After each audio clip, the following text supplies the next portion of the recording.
Hi, my name is Adina Stilerman. I'm an educator, a wife, and a mother of 6 from Miami Beach, Florida. Now, what I just told you is what people know about me. But what many people don't know is that I tend to be a critical person.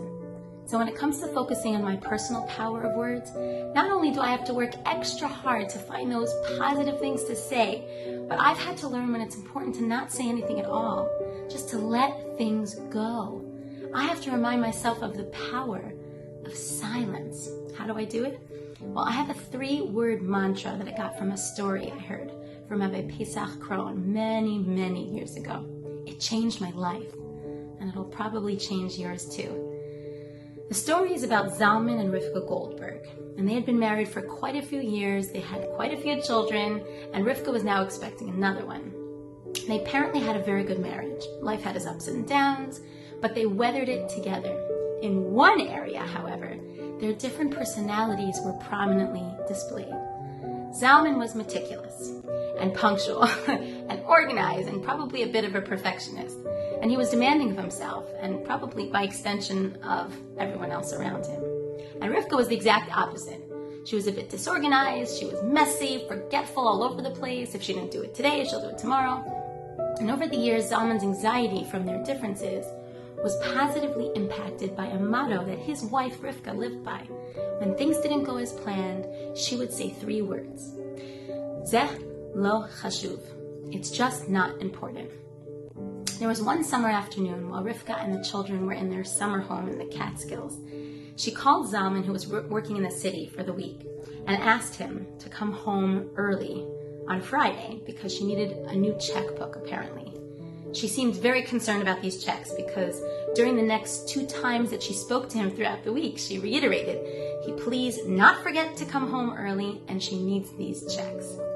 Of course, Zalman was very conscientious about his time, especially at work, but he figured it must be important. So he immediately placed the checks in a little orange bag, and when Friday came, he packed up his things from the office and he begrudgingly left early.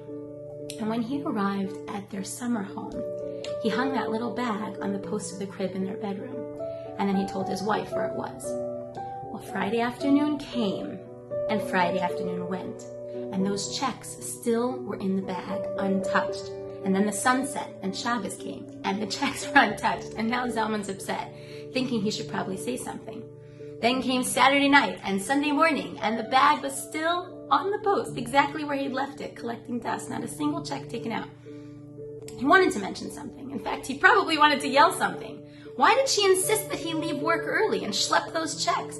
She didn't even end up using them. But he opted not to say anything at all. He mustered that inner resolve, using his wife's words. Zeh lo chashuv. It's just not important. Then on Monday, he returned to the city. On Tuesday, he got a frantic phone call from his wife's friend.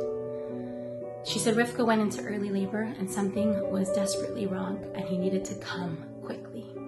Zalman flew out of the office with his heart racing and he sped all the way to the hospital.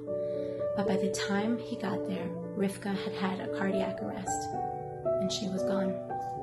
That was it. He didn't get to speak to her or say goodbye. And when Zalman eventually returned back to his summer home, he felt numb. It all happened so fast. But when he went to the baby's room and saw that little orange bag hanging from the crib, he broke down in tears. And as he sobbed, he felt this immense gratitude that he chose not to say anything about that silly checkbook, not to get into an argument during the last few moments that he had with her. He was grateful that the word Zeh lo chashuv gave him this eternal gift. The story goes that Zalman kept this little orange bag in his closet and he wrote the words Zeh lo chashuv on it as a reminder to be silent when things were just not important.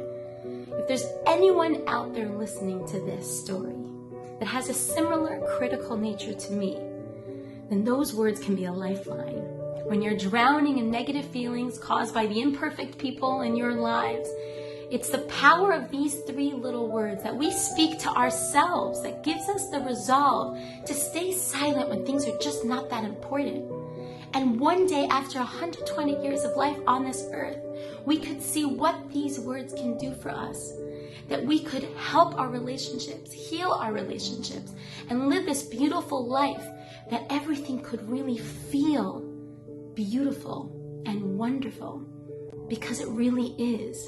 And most of the things that we are critical about are just not that important.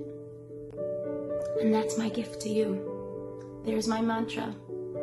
It's based on a secret of my critical nature, but the truth is all of us have that within us when it comes to our relationships. And sometimes the most powerful words that we will speak in our life are the words that we speak to ourselves. Mine are zelo chashuv. I wonder what yours are.